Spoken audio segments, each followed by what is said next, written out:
Welcome to my channel, welcome to my show. This is Raj Sahu at your service. Today, guys, in this video, we are going to deal with something extremely important, and why it was missed out, I will never know, which brought about the greatest deception in the history of mankind, where billions upon billions were deceived, and that situation exists even today. More and more are being deceived. So let's dive right in and find out what happened. It is not hard to guess. I'm talking about the infamous Apostle Paul. Paul, did you know, guys, Jesus never ever uttered the word Paul in the entire Bible. This must be a shock to many Christians because mostly they are taught the gospel of Paul, saved by grace through faith and not by works, lest no man may boast. This came from nobody in the entire Bible except one man, and his name was Paul of or Saul of Tarsus. Now, the shocking thing here is this: Jesus never uttered the word Paul from his mouth in Bible, neither did he ever refer to Paul as an apostle. Neither did he send, neither did he say he will send a new apostle, Apostle Paul. He gave no hint and did not corroborate the fact that Paul was an apostle, not even once. In fact, he robustly cut to size everything Paul taught on the day of judgment, where grace was not used, where faith was not used, only works was used. Matthew 25:31, fact, 25:31:46, goats and sheep verses. Goats and sheep, it's not a parable, it's a last day vision Jesus provided of how the things will play out on the day of judgment. Revelation 20:11 to 59 says the same thing. Everybody will be judged according to what they did. What you sow, you shall reap. This is the line which we have to keep in mind. Not Paul's great deception, so saved by grace through faith. He argued against the law, abolished it, killed it, destroyed it. Ephesians 2:15, and thereby he was the cause of the greatest treason against the Father. The greatest blasphemy in Bible is the words of Paul that the eternal, forever and ever, what David says tens of times. Read Psalms 119. Read Psalms 19, 7 to 11. Read Psalms 111, 7 and 8. For David, it was an eternal law. For Jesus, the same. Man does not live on bread alone, but on every word that proceeds from the mouth of the Father. Where did it proceed from most? Mount Sinai, where he gave the law.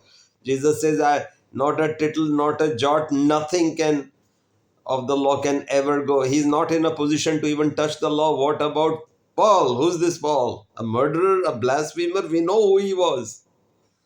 Coming back to the story, Paul called himself an apostle 7 to 9 times, guys. Did you know? And Jesus, how many times? Zero. We never called him an apostle. But the more shocking part is, neither did the hand picked, curated apostles of Jesus, 12 from Peter, John, all those great apostles, the true apostles, I would say, never, ever, ever addressed Paul as an apostle. Don't you find it weird, strange? Some of you even must be enraged. Why didn't they call him an apostle? Because he was not one. Else they would have called. In fact, if you read the first part of Acts, Paul clearly says that the table is sealed for the apostles. No more can be made. Only one had to be appointed to replace the betraying and now dead apostle Judas. In his place, Matthias was elected, and that too Jesus' spirit elected. Read that word, it's very interesting and intriguing. Jesus elected even the 12th one. No mention of Paul, nowhere. Now you must be wondering, how did this Paul enter the picture? By his deceptions, by his lies. What is a deception? Deception is a lie. This man was so full of falsehood, I can't tell you. What he did was he brutally persecuted the church. We know he murdered Christians. We know. Check out my video on damning, Damning, damning confessions of the false apostle Paul. What does he say about himself? He says very, very like scandalizing things, like Second Corinthians 12:16. He says, "Be that as me, that be that as it may." He's addressing the Corinthian church. The crafty fellow I, Paul, am. I trapped you or caught you by deceit. This is that apostle Paul, apostle in apostrophe. He is no apostle, guys. The problem is, why was on the last day when the father and son start judging, everybody will have to be judged, and based on that, they will be saved or not saved. And that's why Jesus slipped in this last day vision in Matthew 25:31-46, which is consistent with the rest of his teaching, rest of the Bible, rest of the apostles, and what Father taught and his beautiful, wonderful prophets taught as well. It was all about obedience. This is bad news for those who are relying on a free ride, like a piggyback ride on Jesus into heaven. It's not going to happen. That was not taught, and that will not happen. One second. Obey, for there is no other way. Remember, there was a song on that. There is no other way. If you're not going to obey, what happened to the country of Israel? That will happen to us. Read the book of Lamentations. It's jarring and it's soul shattering. What? What happened to them? Because they didn't obey. That is what's going to happen to us if we do not obey. And that's exactly what this Paul wanted us to not obey. But I will not digress. See, he was never called apostle by Jesus Christ. This is a red flag way up. He never referred to him as apostle Jesus. To make matters worse for Paul, Jesus never uttered the word Paul. Did you know Paul, and of course I just mentioned the 12 apostles of Christ, the legit, genuine, handpicked, the curated apostles of Jesus, they never addressed Paul as an apostle. In fact, Peter had closed the table, that 12 are now in place. We don't want more. That is what the Lord had commanded. Only 12, not 100, 2,000. This way, everybody can become an apostle who is not from Jesus. Can you and I can also become. And he appointed also. He became Jesus of us, Paul, and appointed more, including his relative Junia and another one. See all what he has done. He started calling anybody, everybody apostle as he liked, as if all disciples are as apostles. In fact, those who obey are disciples, they cannot be apostle. They were neither obeying nor were they apostle, yet he appointed them apostles. They were all believers. Believe and go to heaven. Believe, which was rejected on the day of judgment. This easy believism doctrine. He wants obedience, guys. Obedience leads to righteousness, and righteousness leads to loving kindness. He wants us to live and exist in holy existence in loving kindness. What is holy? Holy means only one thing. Don't get deceived by anything else. Pure. That's all it means. Holy means pure. Because God is pure, He wanted pure race as His heirs. And that's why till Noah, everybody was wiped out. They had become very wicked. He wants pure, clean people, righteous people.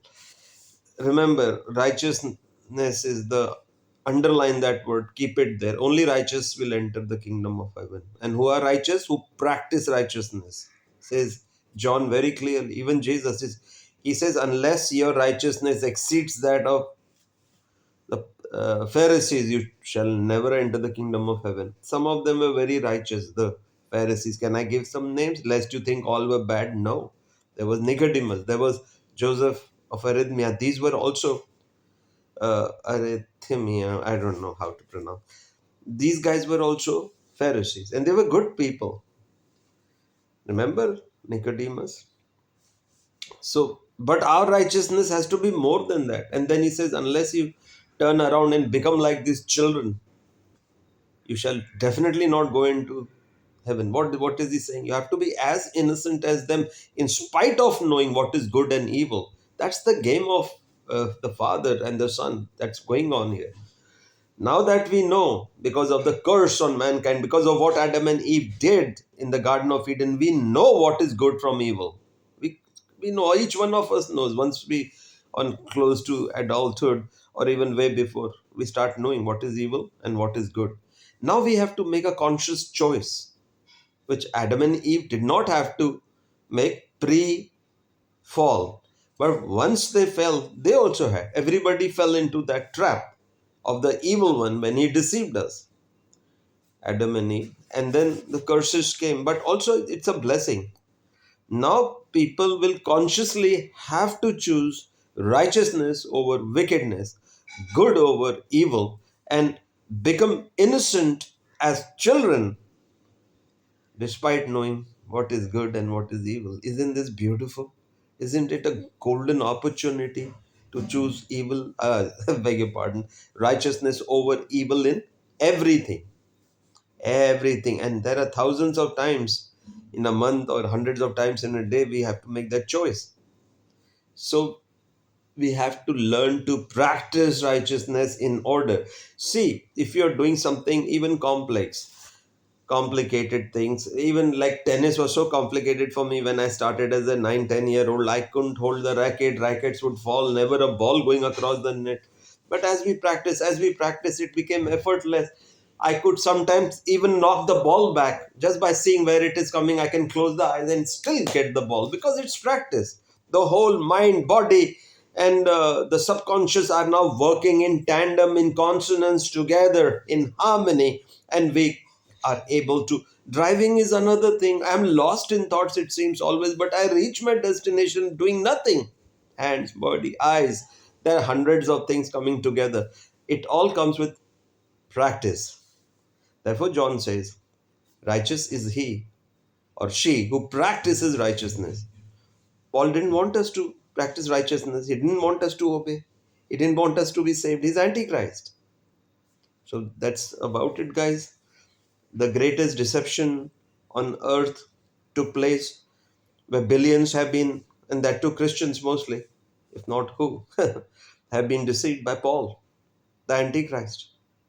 And he is being worshipped in the churches rather than Jesus, the Antichrist Paul. If you see, when I went to the church, one of my first churches, no names taken, I respect them, they're very good things, good people also, but deceived. I was given 11 to 12 top verses to memorize. I knew nothing. I'm talking about 2005, 2006 in California, South California. So I was very delighted to come to the Lord. Some things about Him attracted me. I came as a Hindu, but went to the church with my Christian wife. Started liking it. It was a very good church. But Paulian churches, they worship Paul. Most churches, 99.999, worship Paul. So 11 out of 12 verses were off to memorize because they were the core verses. Well, what they were doing in retrospect, in hindsight, I realized they were building me to be another Paulian. Nothing of Christ was given except John 3:16, where I've shared with you the word, the operative word, the buzzword, the key word, the crucial word is whoever believes. That belief in Greek is pisteon, which means believing with the express purpose of obeying. You should, in your mind, when Jesus said, "But whoever obeys shall be saved." Okay? Not those who just believe will not die but have perish but have eternal life. Because whoever obeys. Read that pisteon. It's a very old word. It's kind of obsolete now. It's not used, I believe, in Greek language. Check it out. So except for John 3:16, nothing was shared of anybody. Only Paul, Paul, Paul, Paul, Paul. Now you know why the Father will be furious on the day of judgment. He will tell the churches, Remember what he told Adam and Eve when he found what they had done? And when the curses came, which have not gone today and will never go till the end, Jesus will come and take over. That means the curses were there till he comes. That means all the way. It's very dangerous. What and the words he says, what is this you have done? He says the same thing to Cain. What is this you have done? When he says that, there is going to be a lot of problem now. It doesn't mean anything good for us. When he says, what is this you have done? What if he tells the church that on the day of judgment, that especially the teachers, what is this you have done? Teaching the Antichrist over my son, the Christ, the Savior. You're teaching the Antichrist, Paul. Where did my son ever name Paul an apostle? Where did he even make a reference to Paul? Did the apostles ever call him a Paul? The 12? Paul an apostle? No, it was he himself calling himself apostle. And when he gave a vision, did he not check out? What if the Father says? It is explicitly written in the Bible. Moses says that you have to have two or three witnesses to establish every event. Jesus confirms that in Matthew, Moses in Deuteronomy, and there's a third man, Paul himself. He must be laughing his guts out. He says in Corinthians that every fact has to be established by witnesses of two or three, says Paul also. So, Paul, who are your two or three witnesses who saw your conversion when Jesus came to you as light, angel of light, which you say is devil also? Who's, who did you see, Paul? Why don't you have a single witness? You had a bunch of murderers with you going to fetch Christians to murder them in Jerusalem. Why didn't you ask them? Go, give your names.